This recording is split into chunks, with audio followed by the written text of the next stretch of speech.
بسم اللہ الرحمن الرحیم۔ معزز سامعین و ناظرین، السلام علیکم ورحمۃ اللہ وبرکاتہ۔ میں امید کروں گی کہ آپ سب خیریت سے ہوں گے، خوشحال ہوں گے۔ میری دعا ہے کہ اللہ تعالیٰ آپ کو خوش رکھے، آباد رکھے اور آپ سب کو اپنے حفظ و امان میں رکھے۔ آج کی ویڈیو کا موضوع ہے حضرت ابو ذر غفاری رضی اللہ عنہ، جو کہ ایک خدا ترس صحابی تھے۔ اس سے پہلے کہ میں ان کے متعلق تمام معلومات آپ لوگوں کے ساتھ شیئر کروں، جو ناظرین میرے چینل پر نئے ہیں وہ کائنڈلی چینل کو سبسکرائب کر دیں اور بیل آئیکن کو پریس کر دیں۔ ویڈیو کا موضوع ہے ابو ذر غفاری رضی اللہ عنہ، ایک خدا ترس صحابی۔ یقینی طور پر انبیاء کرام اور رسول اعظام کے بعد صحابہ کی مقدس جماعت کو اس دنیا کا سب سے پاک طینت اور راست باز گروہ ہونے کا شرف حاصل ہے۔ اللہ تعالیٰ اس مبارک جماعت سے اس قدر خوش ہوا کہ انہیں اپنی رضامندی کا سرٹیفکیٹ عطا کیا۔ صحابہ کرام کی مقدس جماعت میں بہت سارے ایسے بھی باکمال افراد ہوئے ہیں جنہیں لمبی مدت تک رسول اکرم صلی اللہ علیہ وسلم کی صحبت نصیب ہوئی اور انہیں رسول گرامی صلی اللہ علیہ وسلم سے استفادہ حاصل کرنے کا موقع ملا، اور انہی صحابہ کرام میں ایک اہم نام ابو ذر رضی اللہ عنہ کا ہے۔ ویسے تو ابو ذر رضی اللہ عنہ کو اسلام لانے میں سبقت حاصل ہے۔ مورخین کی مانے تو آپ نے 5ویں نمبر پر اسلام قبول کیا۔ رسول اللہ صلی اللہ علیہ وسلم کی ہدایت کے مطابق ایک لمبی مدت تک اپنی قوم میں دعوت و ارشاد کا فریضہ سر انجام دیتے رہے اور ہجرت نبوی کے بعد مدینہ تشریف لائے اور پھر ہمیشہ رسول اکرم کے زیر تربیت رہے۔ ابو ذر غفاری کی اہم خصوصیت یہ تھی کہ نبی اکرم صلی اللہ علیہ وسلم کی طرف سے ان کی لغزشوں کی اصلاح و تربیت میں جو نرمی، لطافت اور گداز ملتا ہے وہ آپ ہی کا نصیبہ ہے۔ آپ پہلے وہ انسان ہیں جن سے رسول اکرم نے پہلی بار اسلام مستون کیا، جیسے کہ صحیح مسلم کی حدیث میں وارد ہے۔ ابو ذر غفاری رضی اللہ عنہ کی صدق گوئی کے معترف اجلا صحابہ ہیں۔ عبداللہ بن عمرو رضی اللہ عنہ آپ کی صداقت کو بیان کرتے ہوئے کہتے ہیں کہ زمین و آسمان نے آپ سے بڑا راست باز دوسرے کسی کو نہیں پایا، اور بعض حدیثوں میں حضرت ابو ذر غفاری کو عیسیٰ مسیح علیہ الصلاۃ والتسلیم کی مشابہہ بھی بتایا گیا ہے۔ ابو ذر کی انہی فضائل و مناقب کی وجہ سے یہ چند جملے قلم بند کیے جا رہے ہیں تاکہ ہم اس عظیم صحابی کو خدا کی ترسی، زہد و تقوی اور دنیا سے بے رغبتی جیسی عمدہ اور بہتر صفات کو اپنی زندگی میں اپنانے کی کوشش کریں۔ آپ کے نام میں مختلف اقوال ہیں۔ مشہور ترین قول کے مطابق آپ کا نام جندب بن جنادہ ہے۔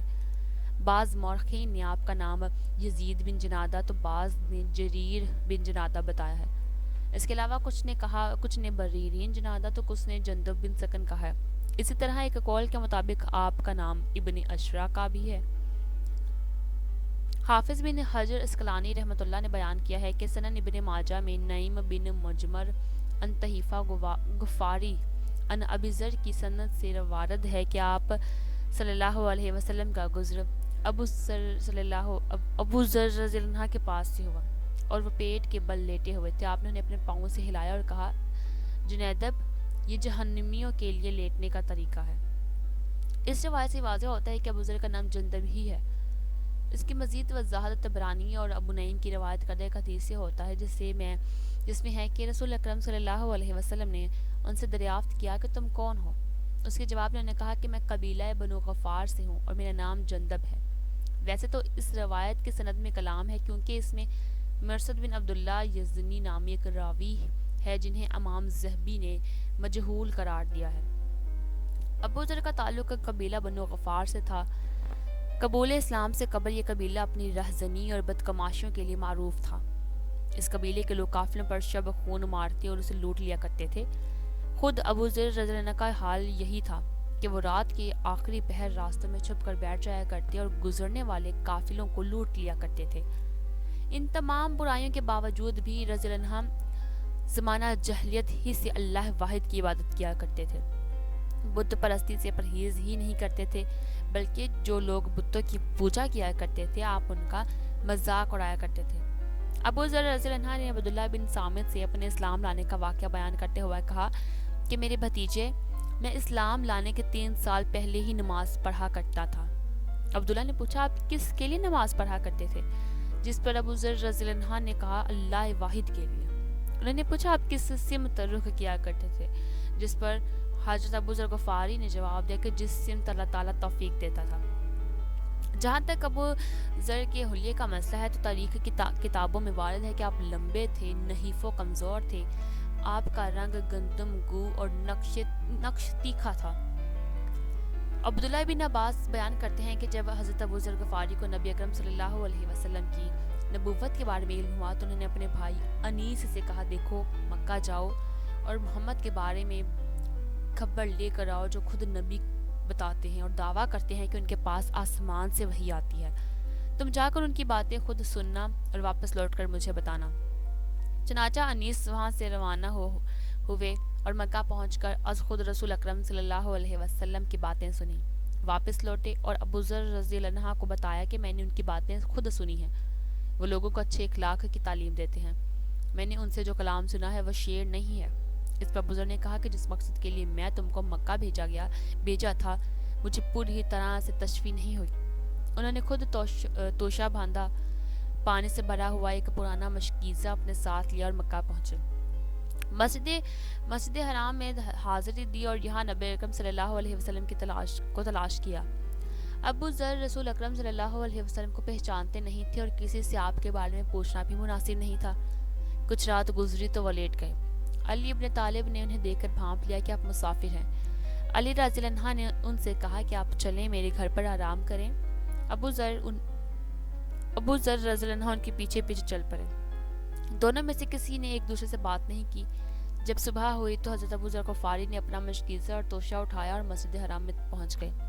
یہ دن بھی یوں ہی گزرا اور ابو ذر نبی اکرم صلی اللہ علیہ وسلم کو نہ دیکھ سکے۔ رات ہوئی تو سونے کی تیاری کرنے لگے اور ایک بار پھر ان کے پاس سے حضرت علی کا گزر ہوا۔ حضرت علی نے انہیں اس جگہ دیکھ کر سمجھ لیا کہ ابھی تک انہیں اپنا ٹھکانہ نہیں ملا۔ وہ پھر حضرت ابو ذر غفاری کو اپنے ساتھ لے آئے، لیکن آج بھی کسی نے ایک دوسرے سے بات نہیں کی۔ تیسرے دن بھی یوں ہی معاملہ پیش آیا تو حضرت علی نے پوچھا کہ آپ مجھے بتائیں گے کہ آپ یہاں کس کام سے تشریف لائے ہیں؟ جس پر حضرت ابو ذر غفاری نے کہا کہ ضرور، اگر آپ میری رہنمائی کا وعدہ کریں تو میں آپ کو سب کچھ بتا دوں گا۔ حضرت علی نے جب وعدہ کر لیا تو انہوں نے اپنے خیالات کی خبر دی۔ حضرت علی نے کہا کہ یقینی طور پر وہ حق پر ہیں اور اللہ کے سچے رسول ہیں۔ پھر حضرت علی نے کہا کل صبح آپ میرے ساتھ پیچھے چلنا، اگر میں راستے میں کوئی ایسی بات دیکھوں گا جس سے آپ کے بارے میں خطرہ ہوگا تو میں کھڑا ہو جاؤں گا، گویا میں پیشاب کر رہا ہوں، اس طرح دیوار کے پاس اس طرح کھڑا ہو جاؤں گا کہ گویا میں پیشاب کر رہا ہوں۔ اس وقت آپ میرا انتظار نہ کرنا، پھر جب میں چلنے لگوں تو آپ میرے پیچھے چل پڑنا تاکہ کوئی یہ نہ سمجھے کہ یہ دونوں ساتھ ہیں۔ اس کے بعد میں جس گھر میں داخل ہوں گا آپ بھی اس میں داخل ہو جانا۔ حضرت ابو ذر غفاری نے ایسا ہی کیا، حتیٰ کہ حضرت علی کے ہمراہ رسول اکرم صلی اللہ علیہ وسلم کی خدمت میں پہنچ کر آپ کی باتیں سنی اور فوراً حلقہ بغوش اسلام ہو گئے۔ پھر نبی اکرم صلی اللہ علیہ وسلم نے ان سے کہا تم اپنی قوم بنو غفار میں واپس جاؤ اور انہیں میرے بارے میں بتاؤ، جب تمہیں تمہارے غلبہ کا علم ہو جائے تو تم ہمارے پاس آ جانا۔ حضرت ابو ذر غفاری نے عرض کیا اس ذات کی قسم جس کے ہاتھ میں میری جان ہے، میں ان قریشیوں کے مجمع میں کلمہ توحید کا اعلان کروں گا۔ چنانچہ نبی اکرم صلی اللہ علیہ وسلم کے پاس سے نکل کر مسجد حرم میں پہنچے اور باآواز بلند کلمہ شہادت کی گواہی دی۔ یہ سنتے ہی سارا مجمع ان پر ٹوٹ پڑا، انہیں اتنا مارا کہ انہیں زمین پر لٹا دیا۔ اتنے میں حضرت عباس وہاں پہنچے اور حضرت ابو ذر غفاری کے اوپر اپنے آپ کو ڈال لیا۔ افسوس، کیا تم لوگوں کو معلوم نہیں کہ یہ شخص قبیلہ بنو غفار کا ایک فرد ہے؟ یہ بات حضرت عباس نے کہی، اور شام جانے والے تاجروں کا راستہ ان کے قبیلے سے ہی ہو کر گزرتا ہے۔ اس طرح حضرت عباس نے کفاروں مشرکین کے شر و فساد سے بچایا۔ دوسرے روز بھی حضرت ابو ذر غفاری نے مسجد حرام میں پہنچ کر اسی انداز میں اسلام کا اظہار کیا تو اس بار بھی کفار کے مظالم کو اسی طرح سے سہنا پڑا اور ایک بار پھر حضرت عباس نے بچا لیا۔ چند دنوں تک رسول اکرم کی صحبت میں رہنے کے بعد اپنے قبیلہ میں واپس چلے گئے اور تقریباً 13 سال بعد خدمت نبوی میں حاضر ہوئے۔ دیر آئے درست آئے کہ بمصادق آپ رسول اکرم صلی اللہ علیہ وسلم کی خدمت میں لگ گئے اور آپ کی اہلیہ محترمہ امہات المومنین کی خدمت میں لگ گئیں۔ ایک روز رسول اکرم صلی اللہ علیہ وسلم کی خدمت میں کچھ اونٹ آئے۔ آپ نے صحابہ کو مخاطب کر کے پوچھا ان اونٹوں کو کون چرائے گا؟ یہ سن کر حضرت ابو ذر غفاری نے کھڑے ہو کر کہا اور آپ سے عرض کیا میرا بیٹا زر، چنانچہ آپ نے زر کو صدقات کے اونٹوں کو چرانے پر مکلف کیا تو اپنی اہلیہ لیلہ کے ہمراہ مدینہ کی چراگاہ گابا میں پہنچ گئے اور وہاں صدقات کے اونٹوں کو چرانا شروع کر دیا۔ ادھر عبداللہ بن حسن بن حذیفہ بن بدر کو معلوم ہوا کہ مدینہ کی چراگاہ میں بہت سارے اونٹ چرتے ہیں اور ان میں صرف ایک ہی نگہبان ہے۔ وہ بنو غطفان کے کچھ لوگوں کے ہمراہ چراگاہ پر حملہ آور ہوا اور چرواہے کو قتل کر دیا اور اس کی بیوی کو اٹھا لیا۔ اونٹ ہانک کر لے جانے لگا۔ اس دوران سلمہ بن عقوع کی نظر اس پر پڑی جنہوں نے بہت کم وقت میں پورے واقعے کو تاڑ لیا۔ حضرت سلمہ کی آواز انتہائی بلند تھی۔ وہ چوٹی پر چڑھ کر بآواز بلند چلائیں کہ جلدی کرو، غطفانی حملہ آور ہوئے ہیں اور اونٹوں کو ہانک کر لے جا رہے ہیں۔ جب اللہ کے رسول کو اطلاع ہوئی تو آپ نے ان غطفانیوں کے تعاقب میں صحابہ کرام کو پیچھا بھیجا جنہوں نے اونٹ کو چرا لیا تھا، اور لیلہ کو بھی واپس لے آئے۔ لیلہ جب رسول اکرم صلی اللہ علیہ وسلم کی خدمت میں حاضر ہوئیں تو عرض کیا اللہ کے رسول، میں گرفتاری اور قید کے دوران آپ کی چہیتی اونٹنی عذبہ پر سوار رہی، اور اس دوران میں نے یہ نظر مانی کہ اگر اللہ تعالیٰ مجھے نجات دے گا تو میں اسے ضرور ذبح کروں گی۔ یہ سن کر رسول اکرم گویا ہوئے کہ تم نے تو عذبہ کو بہت بہتر بدلہ دیا، اس نے تمہاری جان بچائی اور تم نے اس کو ذبح کرنے کی نظر مان لی، اور یہ بھی تو دیکھو کہ عذبہ میری اونٹنی ہے، تمہاری نہیں۔ آدمی جس چیز کا مالک ہو نہ ہو اس کی نظر ماننا کوئی حقیقت نہیں رکھتا۔ حضرت ابو ذر غفاری چنندہ اور خوش نصیب صحابہ کرام میں سے ایک ہیں جنہیں اللہ تعالیٰ نے اسلام کی توفیق بخشی۔ آپ کا شمار جلیل القدر صحابہ کرام میں ہوتا ہے۔ حضرت ابو ذر غفاری نے جب اسلام قبول کیا تو رسول اکرم صلی اللہ علیہ وسلم نے انہیں اپنی قوم میں دعوت و تبلیغ کے مقصد سے بھیجا، اور وہ ایک مدت تک اپنی قوم میں اصلاح کا فریضہ انجام دیتے رہے۔ لیکن جب نبی اکرم صلی اللہ علیہ وسلم ہجرت فرما کر مدینہ منورہ تشریف لائے تو انہوں نے بھی ہجرت کی اور آپ سے آ ملے، پوری زندگی آپ کے ہمراہ رہے اور آپ کے ہمراہ سبھی غزوات میں شرکت فرمائی۔ امید کروں گی ناظرین کہ آج کی ویڈیو یعنی کہ حضرت ابو ذر غفاری رضی اللہ عنہ کے متعلق تمام معلومات آپ کو اچھی لگی ہوگی۔